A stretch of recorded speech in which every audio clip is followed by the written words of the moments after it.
Monty, you have been so instrumental in kind of pointing me in the right direction. And it was about looking at your character defects in spirituality. It's the integration of clinical practices with the 12 steps. It's an absolute pleasure. He certainly knows a lot of people. He's got a lot of energy, and sometimes when you don't have so much energy, he picks you up and carries you. Having the Monty Man there certainly helps. This is one of the places that is about the business of the solution.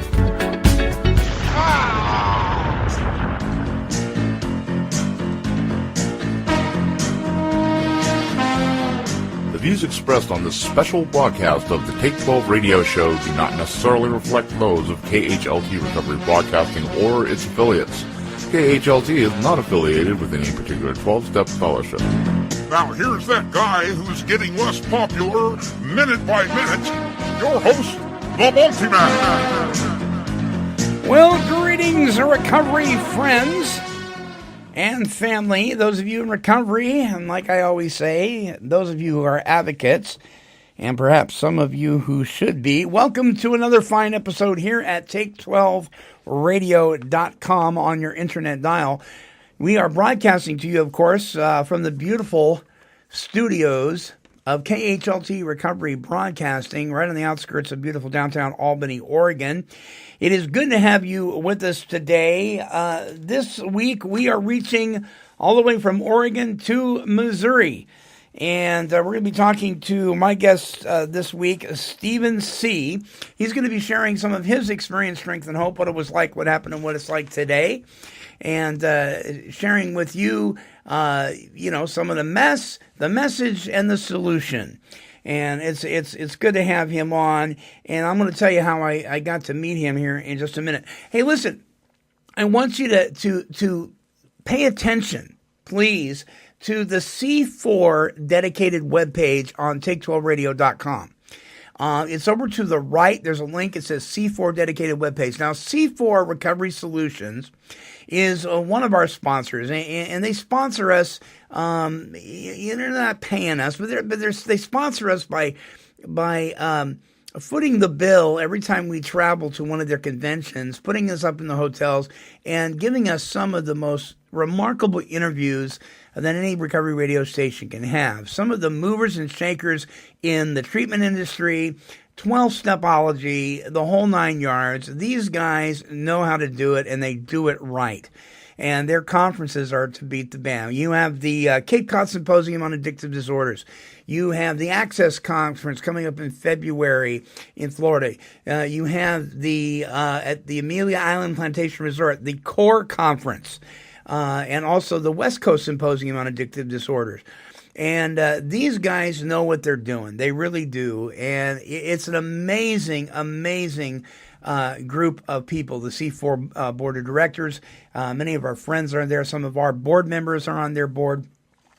Please pay attention. And the reason I say pay attention, if you are in the recovery community or you're an advocate of, you need to do more than just bury yourself in the basements of the churches and the 12-step meeting halls. You need to be paying attention to the so-called Affordable Care Act, how that is applying and being implemented with treatment centers and facilities, how that is going to affect people in recovery. You're going to learn that at C4. You're going to also rub shoulders over radio with some of the most influential people in the world of recovery and the 12 steps. And there's much more to this thing, my friend, than just going to meetings. Much, much more. Here's the thing. Addiction is the number one health threat in the world. Number one, over cancer, over heart disease, over AIDS, over HIV, over all of it.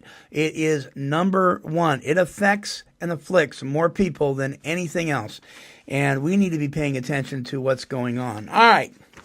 We're going to go to a public service announcement and visit one of our sponsors. When we come back, I'm going to be introducing you to my friend Stephen C., sharing his experience, strength, and hope when we return. Don't go away.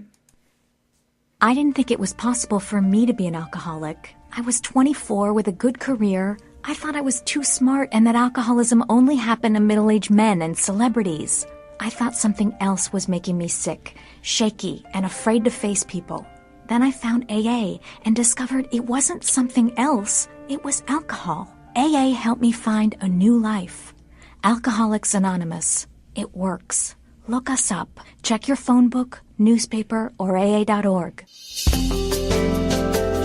Hey there, this is the Monty Man from Take 12 Recovery Radio, and I am proud to introduce to you a new, fully licensed, all-male residential treatment facility located on the beautiful east coast of Florida. Serenity Springs Recovery Center is a 10-acre spiritual sanctuary fostered through an intensive 12-step foundation of recovery. Addiction is a disease that deteriorates the body, punishes the mind, and destroys the spirit. It needs to be attacked on all three of these fronts, and Serenity Springs does just that. A unique facility that is committed to providing exceptional individual care in small group settings while utilizing their experienced and dedicated clinical and support staff of licensed therapists and doctors. 30, 60, and 90-day individualized treatment programs are available. Call 386-423-4540 or visit their website at serenityspringsrecovery.com.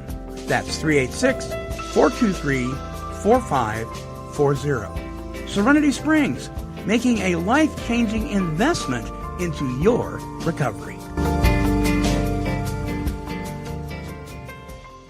This is Chris Schroeder. You are listening to Take12Radio.com, recovery talk and positive music. All right. Welcome back. And my friends, I'm going to give you our email address, take12radio@comcast.net. That's the word take, the number 12, radio@comcast.net. Stephen C. is on the phone with me from Missouri. And I always love having people on that come from our listening audience. That is so much fun. It's just a hoot to do that. Welcome, Stephen, to Take 12 Radio, my brother. Well, thank you for having me, Monty. This is an honor. Hey, this is my first chance to have anybody with the Peter Gunn theme at Peter Gunn at the first opening theme. It's got to be all right with me. Yeah.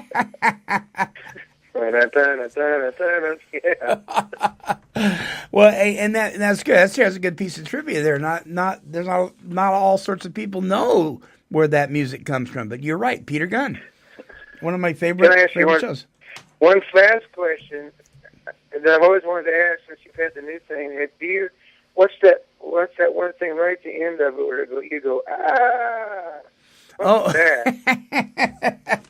It's just a piece of fun, just to everybody's saying all these nice things and okay, thanks. Now I can rest. Yeah. Well, that's why somebody asked me, what's the cat at the end of some of the shows? A cat that's meowing. And I said, well, that's our studio cat, Christy. Oh, yeah. MGM has the lion. We just have a little kitty cat. That's right. You got to have something as well. Sure. Well, okay. Let's give the listeners just a little bit of history here. Stephen, how did you come to learn about Take 12 Radio? Well, this is the awesome part. I had just exited my second rehab. I don't think I found it during my first rehab, but my second rehab, I was out on my own in the middle of the night. I was in early recovery, and I was just scanning the internet for anything and everything because I did have to spend a lot of time alone. And I found a few shows, I found a few things here and there, and I literally stumbled, just Googling, just doing anything I could, recovery, AA, anything, to find something to listen to throughout those long, lonely nights in early recovery, and I stumbled across your radio station, Take 12 Radio, and I heard you and your show, and I just stumbled across your website, and what really, there are all the things that were on there. All of a sudden, I found, wow, here's something that's hasn't gone out of. A lot of them have gone out because they didn't have the money or they didn't have this and that. And I came across yours, and you had this awesome a big book study, step-by-step big book study with some guy who I'd never heard of because I wasn't in the program, but apparently he's the most downloaded speaker in the universe as far as AA.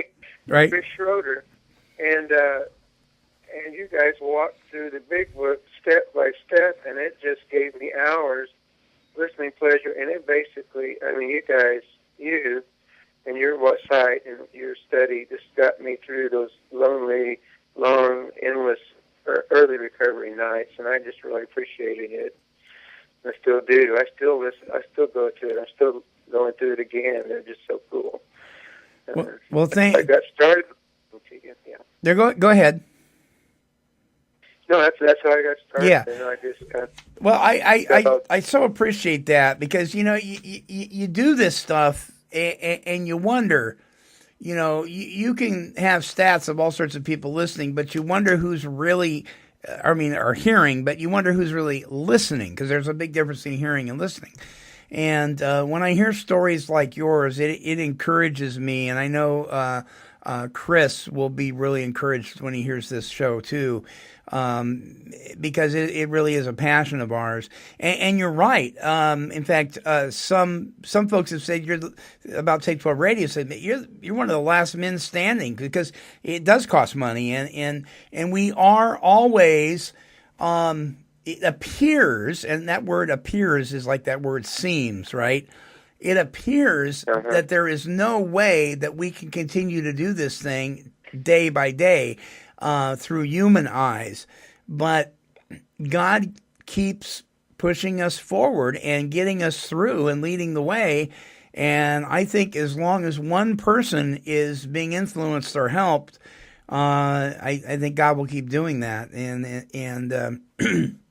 It's amazing. I got accused a couple of years ago of making all sorts of money off recovery, and I don't get paid a penny for doing this, and most people don't that do this kind of thing.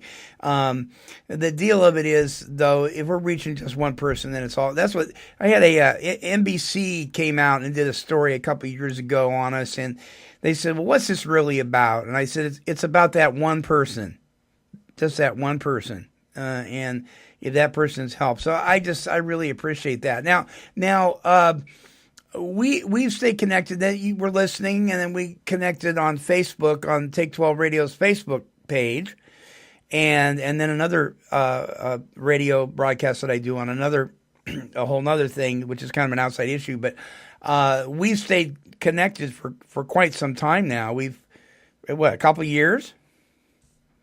Yeah, I think so. It's about. I'll have in November 7th, I'll have 2 years of recovery. So yeah, I did probably find you about the time I got out, and so I've been listening to you ever since. So it's been about 2 years. Yeah. Well, that's great, and I said that I get tickled to death when we have people that are from the listening audience on to share their story. So let's go into this thing, Stephen. What it was like, what happened, and what it's like today. I mean, you're doing pretty good right now, but it wasn't always that way, correct? Negatory, good buddy. I just put away my CB radio just this week. I have a hard time letting go of things, so I just took it out of my car. Oh man, no, it wasn't always good. I was I'm not a perfect metaphor, but I'm kind of like the guy that in the big book who started early and then stopped, and then was probably like a dry drunk for lots of years, and then he started up again when he was 15, just about he did kill himself. I just about did kill myself.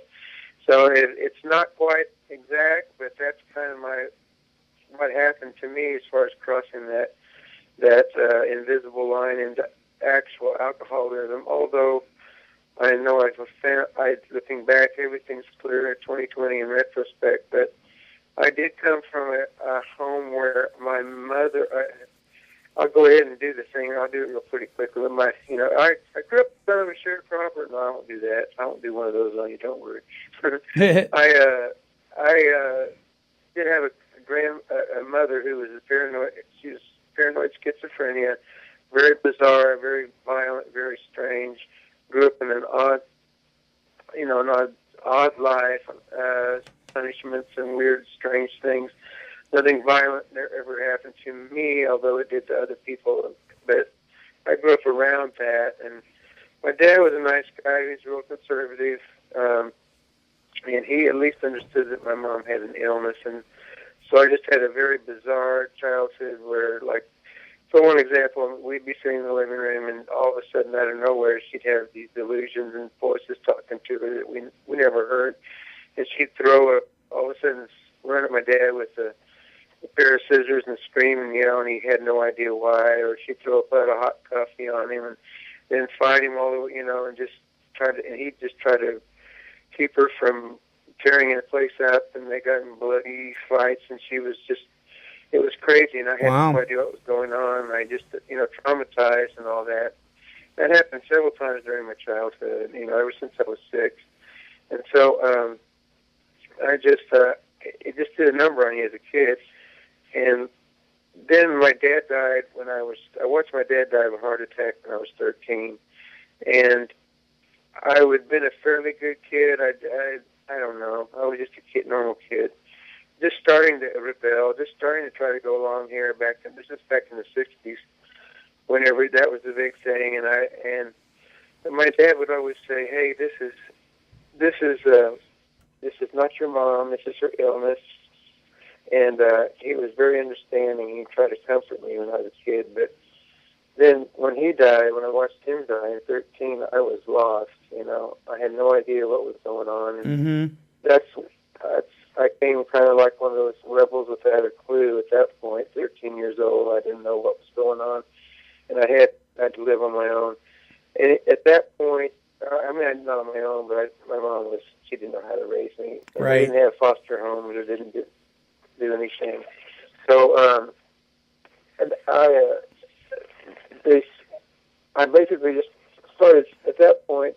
Hippie movement was going big, and I was this was in '68, and I just started stuffing anything that would alter my state of consciousness down in my gullet, getting high on anything, mescaline, grass, whatever was available, and still in school, just teenager, and did that for about 2 years, just nobody controlled me, nobody did everything. I ran away, did all the, grew my hair halfway down my back, did all the things, started getting into music, playing music. I was able to scrounge up a set of drums and go that way. I just was stuffing anything and everything to alter my state of consciousness because I didn't know. I had no clue what was going on. I had no clue about life, what was happening, and what to do. And parents and grandparents were no help. So I just lost, man. That got me to escape for a while. The drugs, mescaline. Actually, I did take a trip out to Oregon, Portland, Oregon. Where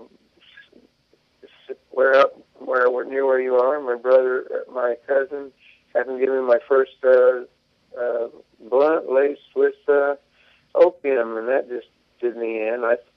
That was pretty wild. I was 14, 15 years old, with just on my butt with opium, and I'm thinking I'm seeing I'm in a park somewhere, laying in my own puke, thinking I'm seeing a phoenix rise out of my puke. Oh, wow. That was a bizarre little hallucination. A phoenix is rising out of my puke. How about that? That's a new one. I'd never heard that before. Yeah, it's active imagination plus weird chemicals. Joy and fun. Anyway, but it was not a joy because I was sick and didn't know what I was doing. But you know what? In retrospect, I think what I did have at that point in my life, not too long ago, I inadvertently had a 12-step program. I didn't know what it was, but now that I'm older and went through it, I did have a spiritual awakening. A guy talked to me about Jesus back then, and I came what some people might call a Jesus freak.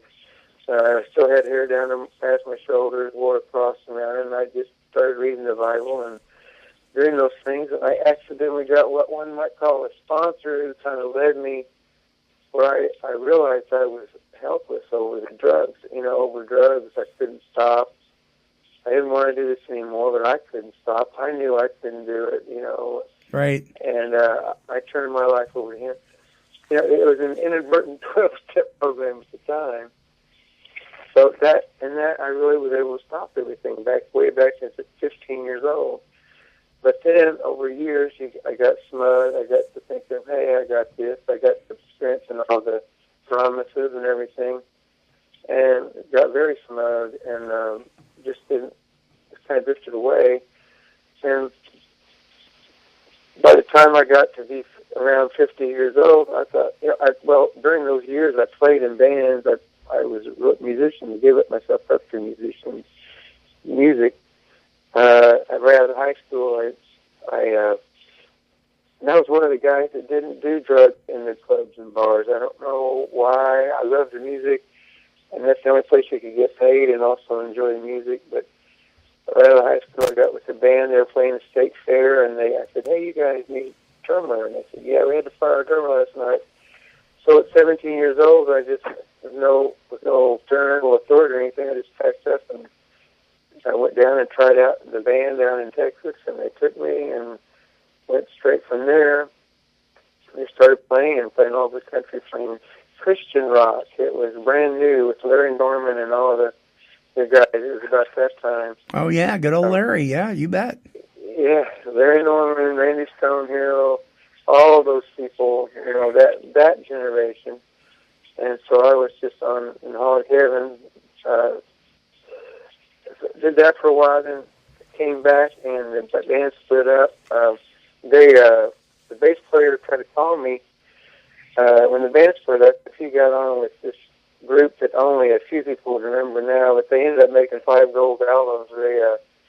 Dallas Home and Praise. I don't know if anybody remembers that. Oh, I do. For a little while. I do. Stephen, Dallas Home has been on our show. Oh, really? Yeah. Oh, okay. Yeah. Well, I was the drummer they tried to call right before they called the drummer. It was on all their 5 gold albums. Wow. Because I knew the bass player, and he said, man, we tried to call you. We were going to do this thing, and you just, they didn't have cell phones back then. I said, we just missed you. So Dallas said, just next, go on the next one. There's lots of them out there. So he close to no cigar. And that's the way it should be, in retrospect. I'm like, oh, so close and yet so far. But anyway, I did that, and I had a few other opportunities to play and everything, but I just gave it all over. And then I slowly started playing in clubs. I got to say, okay, I got married, I had kids, and I said, I can't do the traveling thing, so I'm playing clubs, and I'm going to be the light that shines in the clubs, instead of me being all the bad apples are rubbing off on me. I thought I'd be the bright and shining Christian. Sure. Because the converted bar scene, that didn't quite work out. It had a bad influence on me. But I managed not to drink while I played all the clubs and all that. Up until I was 50, I ended up getting this master's degree, and I'm now a counselor, vocational rehab counselor. So I went that route and did good, but I'm still kind of a weekend warrior, played on the weekends and clubs. Because I do love music, and at some point in my 50s, I just said, I had to grow up fast, and I had to grow up mean, wits got hard, and got keen. I don't know. No, I didn't say that, but I said I had to grow up fast, and I just wanted to relive, I guess, midlife crisis. Is that a word? Is that still a thing? I don't know. Yeah, you bet. I understand that. Anyway, I just said, hey, my liver's good. I can let myself start drinking. What the heck? I'm 50, blah, blah, blah, blah, something. And I can, why not? So I just let people buy me drinks, and I'll be insulted if you don't let me buy your drink. Okie dokie, I don't want to insult you. So I started letting people start drinking, and all my life I was an earthling, but at this point something happened. I don't know, I just let it go. I think I had a son die whenever he was like 14 months old, and I think I just kind of let up on my faith, or I just kind of gave up in one area, and that's probably looking back when I started allowing myself to get to drink. Then son died of accidental drowning in 2001, and I went down to Houston, got roaring drunk on tequila, and that ended up being my poison of choice. And I came back, and I was still pretty earthlingish, but I did let myself start at that point, and it slowly built up to where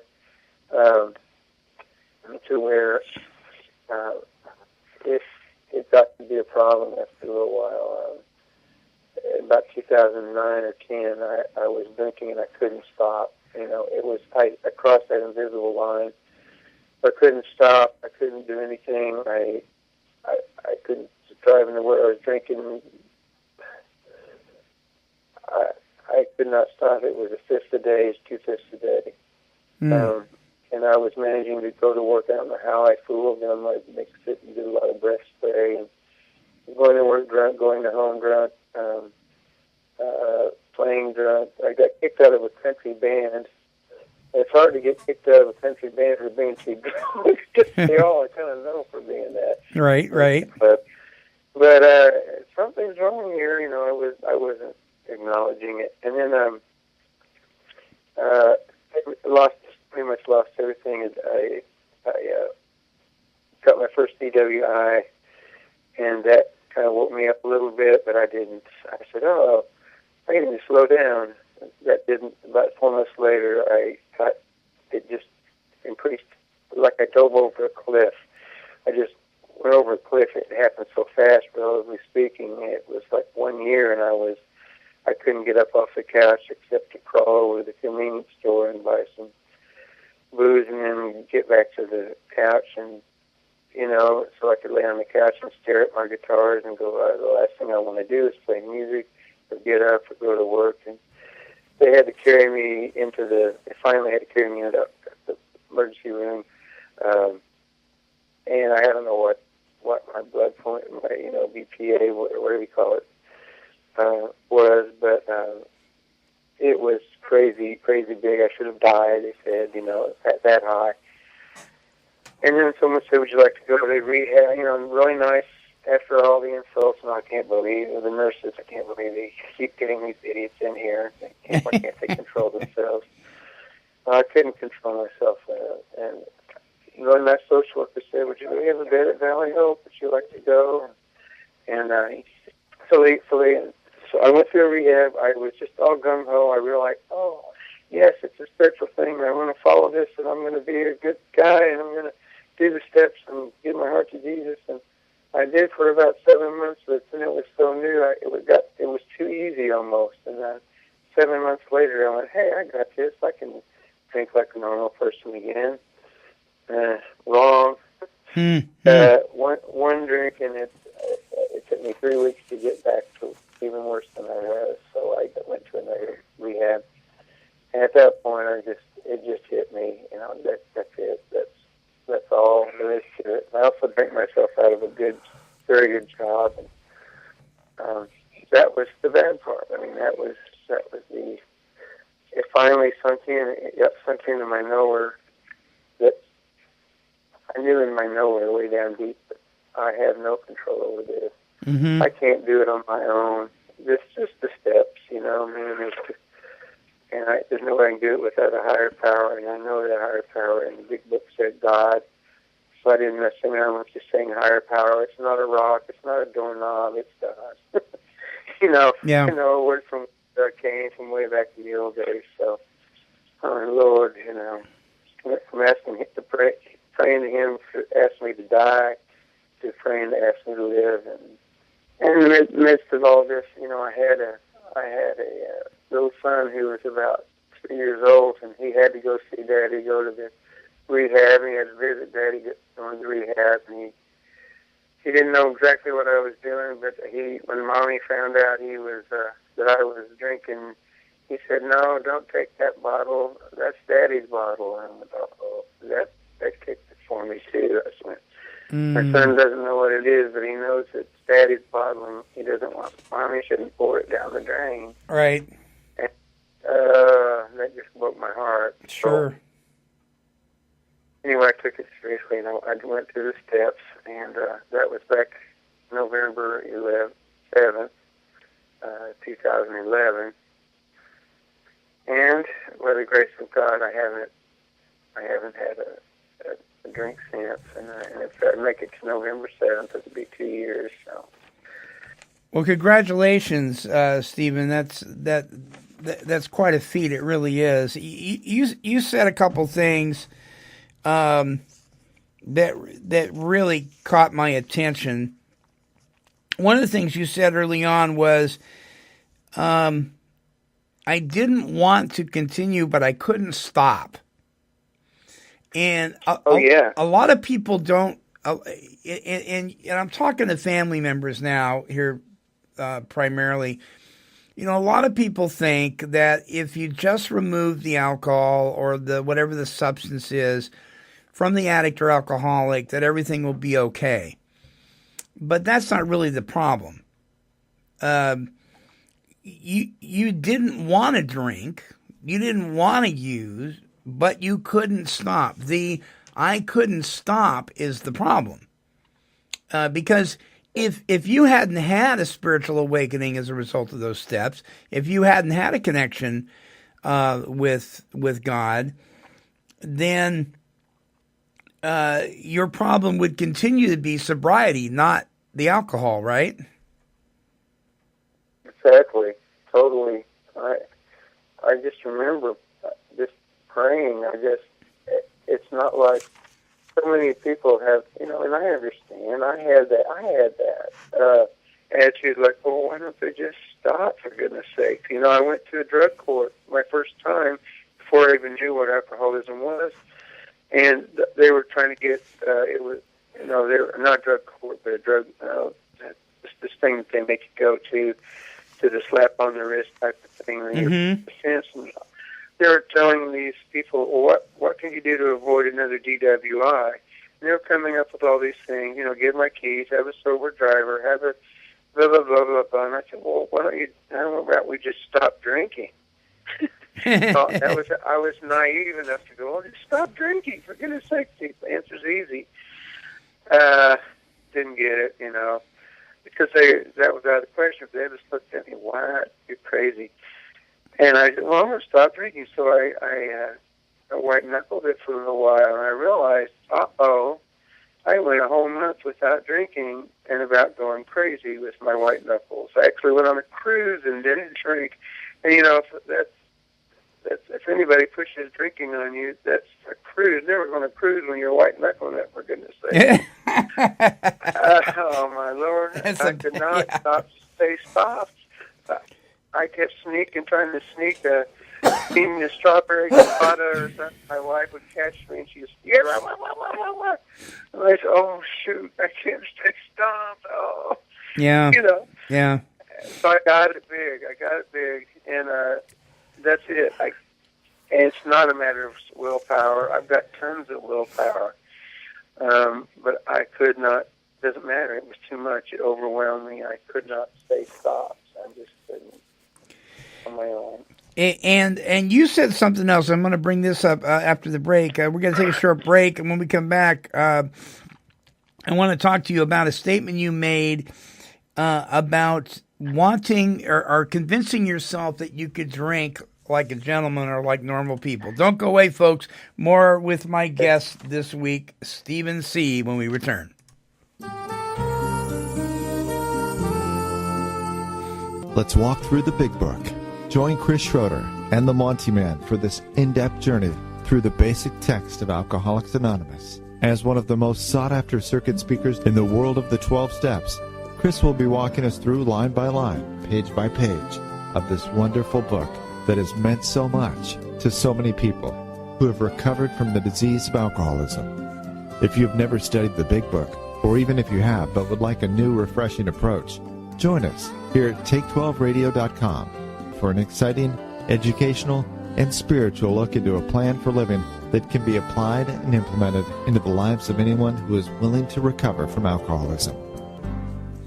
And by the way, you can win your copy of Walking Through the Big Book with Chris Schroeder and the Monty Man by entering our cartoon caption contest. And November's cartoon caption contest will be up. And you just click on the link at the top of this page, and it'll take you there. It'll explain the rules, and there'll be a cartoon there without a caption. And you come up with the caption. We enter you into a drawing for December. You'll win if you win the drawing in December, and anybody can be entered in the drawing. You'll win $300 worth of recovery material in a recovery basket from Take 12 Radio. And if you win November's contest, you're going to win a copy of Walking Through the Big Book with Chris Schroeder and myself. And also you will win a copy of Walking Through the 12 Steps and 12 Traditions. If you don't win a copy, you can purchase for a donation. You can go to Walking Through the Big Book link on most of our pages and get your own copy of the audio DVD. That is a 34 one-hour workshops. That's less than $1 a workshop. And believe me, it's well worth it. And the money that we raise from that goes straight to keep Take 12 Radio on the air. Okay, my guest is Stephen C. from Missouri, and he's been sharing his experience, strength, and hope. Stephen, you said that you were thinking, I can drink like a normal guy again. The Big Book of Alcoholics Anonymous says that this is the obsession of every alcoholic. It never happens in the normal temperate drinker, but it happens with us. We have this obsession when we're sober, when we're stone cold sober, that maybe this time it will be different. And it never was it, Stephen? No, it absolutely was not. And what was worse is I had gone so many years without drinking, or just occasionally drinking, being an earthling, as they call them, who can drink once and then never drink again for months or possibly even years, that after 7 months out of a rehab, I thought I was deluded myself. I thought I'd never do that, but I did. And I know you believe in Jesus, and I do too. And what the biggest thing that was tearing at my heart was, I still believe in Jesus. I was actually, Monty, playing in the praise bands in my church, and once I relapsed, that little relapse, there's such a thing. I relapsed, and pretty quickly after that, I started getting drunk, and I loved the Lord, and I wanted to play in the praise band, and I would literally go to the praise band and play on stage on Sunday, drunk. And because I wanted to play for Jesus, and I could not stop drinking. This didn't have anything to do with me wanting to party on or be, right. Hey, I'm going to party on, play music in church drunk. Yeah, man, no, not at all. I said, I want to play for Jesus. I want to play. I can't stop drinking, so I'm in a dilemma. I should stop. I should just recuse myself of it, but I didn't do that, and that was it. I got down to that point. Talk about total hypocrisy, but that's what it was. I was praying to God to help me stop, and I can't stop. So I'm praying in the praise band on Sunday. Yeah. And a lot of people don't get that, but here's the deal, and I say this without apology. If you're out there and you're listening and you're thinking, "Oh my God, how could he be singing praise and worship songs in church drunk? What kind of hypocrite does that?" I'm going to say that shame on you, because here's the thing. This isn't about our lack of faith or us not loving God enough. I used and drank for years, and I loved God with all my heart, my soul, and my strength, and every part of my being, and I still couldn't put it down. It had nothing to do with whether I loved God or not. And you loved Jesus with all your heart, and you still drank. Being caught up in something, and that's just, people say, well, you'd have to be sick. Well, that's exactly it. Exactamundo. You got it. Exactamundo. I had a minister, my chaplain at my rehab. I told him, part of my fourth step, I told him that, and he goes, well, let me tell you something. He said there were some years where I would go up, and right before I went to deliver my sermon, I'd go into the bathroom and throw up because I was so drunk, and then I'd get myself together, wipe my face off, and go deliver the the sermon, and he said my heart was there, but I just could not stop. It had me. It was a disease. It had me. Yeah. And finally, he recused himself, and finally, I recused myself. But it took a few times to go, wow. Yeah. I got to do craziness. Okay, so Stephen, Stephen, what are you doing now, buddy? What's going on with Stephen C. in Missouri these days? Oh, I've been released of the obsession and compulsion of drinking, just going to meetings, and I don't have, that's just part of it. I can't go to as many meetings now because he's blessed me with a new job that's even better than the job I lost. I don't have my driver's license back yet, but it's going to be any month now. I've got my wife, who still doesn't understand the program totally, but she just knows if he keeps, she just like waves her hand at me. Just go to those meetings and do whatever you do because you haven't gotten drunk in a long time, so that's okay. Do what you need to do. And I do that. I go to that, and I try to work the steps day in and day out. Even when I can't go to the meetings, I listen to your website and some other websites in the room, Rum Radio, all those things. You've got them all on your, that's so cool. You got them all these. It's so generous of you to have all those other, it's not a competition. It's a fellowship.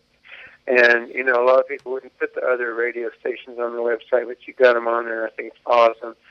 I just go there, and it's my one-stop, super Walmart of recovery places.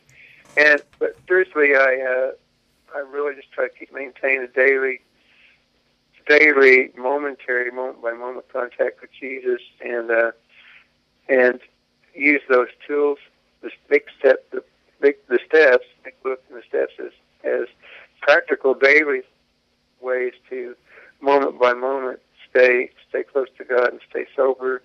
And I'm actually working with, as a vocational rehab counselor, I work with a lot of people who are addicted and try to help them find jobs. And I'm super busy all the time. They come in, they try to feed me their lines.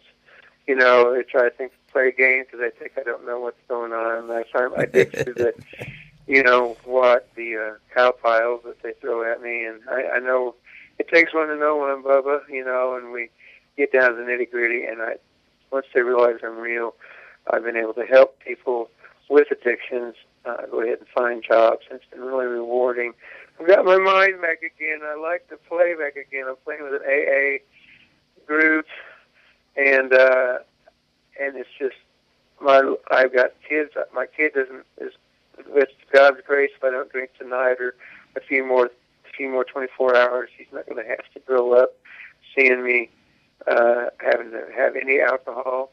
He hopefully won't remember that. And I got a new daughter that's 1 year old after totally sober for her whole life, and I've just been blessed. The Lord's blessed me. I'm reaping the promises, and I've got more life problems. What's ironic is I've got more life problems, living problems, they call it out here, than I did before, as I used it to have excuses to drink.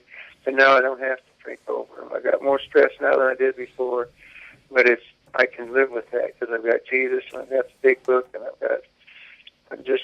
I'm giving to others. I'm sharing my experience, strength, and hope with others.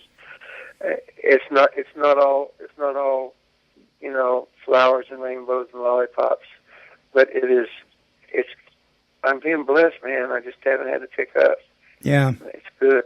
Yeah, awesome story. Literally spiritually from rags to riches. I mean, you've got all this other stuff going on now. But you're a new creature. You're a new person, and it doesn't mean we can rest on our laurels. It doesn't mean that we can walk around without being vigilant. But it does mean that we've been given a new set of glasses, and we can look at things a whole lot differently.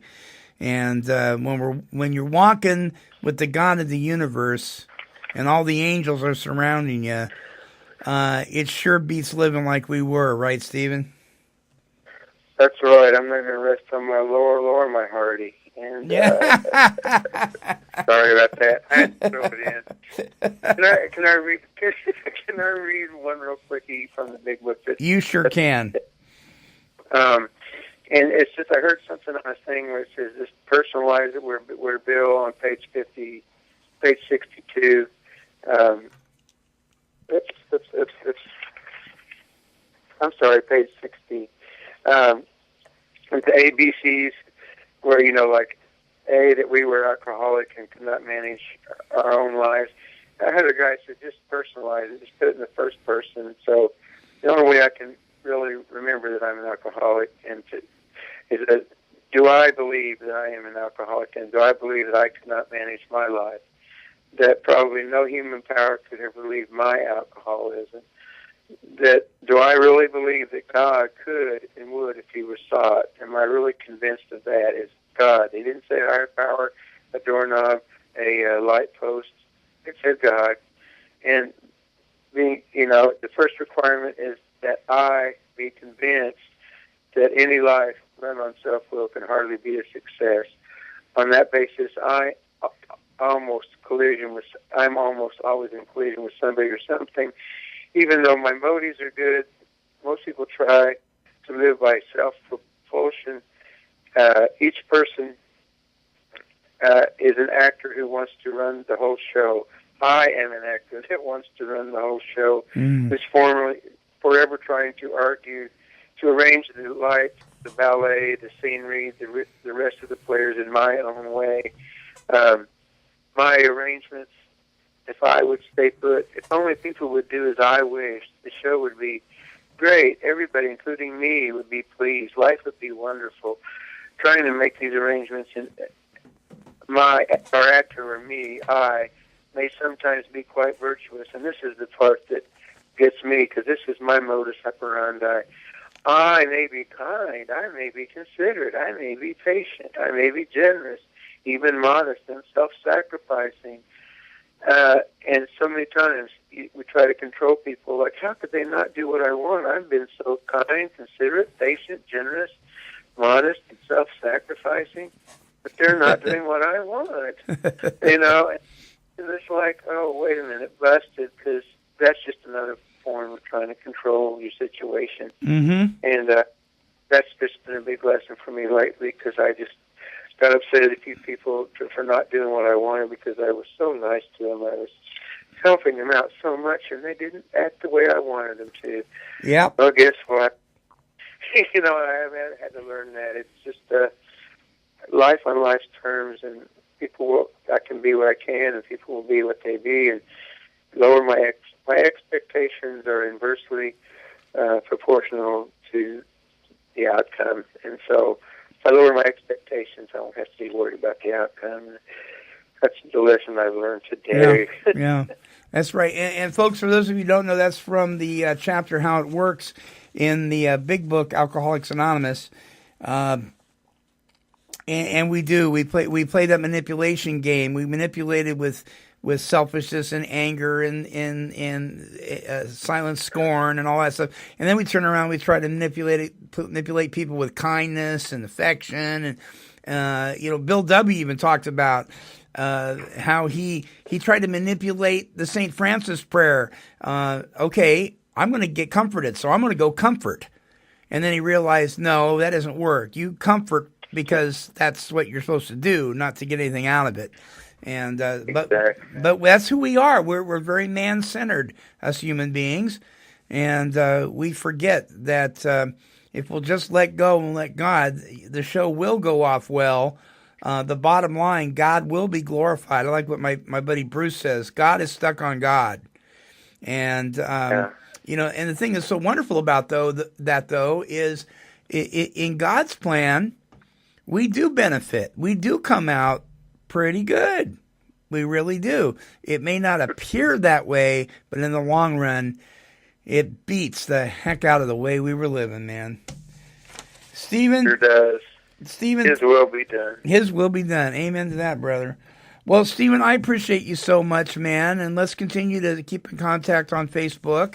And this has been fun. Thank you for joining us.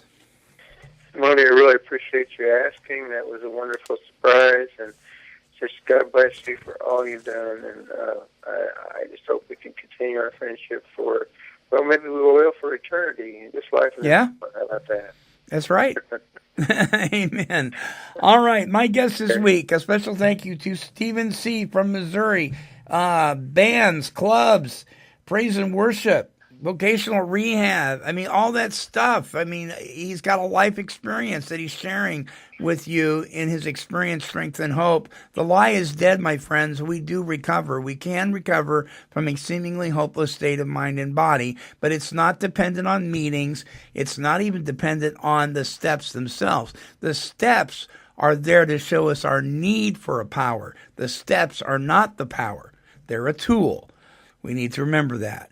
Until our next broadcast, this is the Monty Man along with Stephen C., and we're wishing God's perfect serenity for you. Bye-bye now.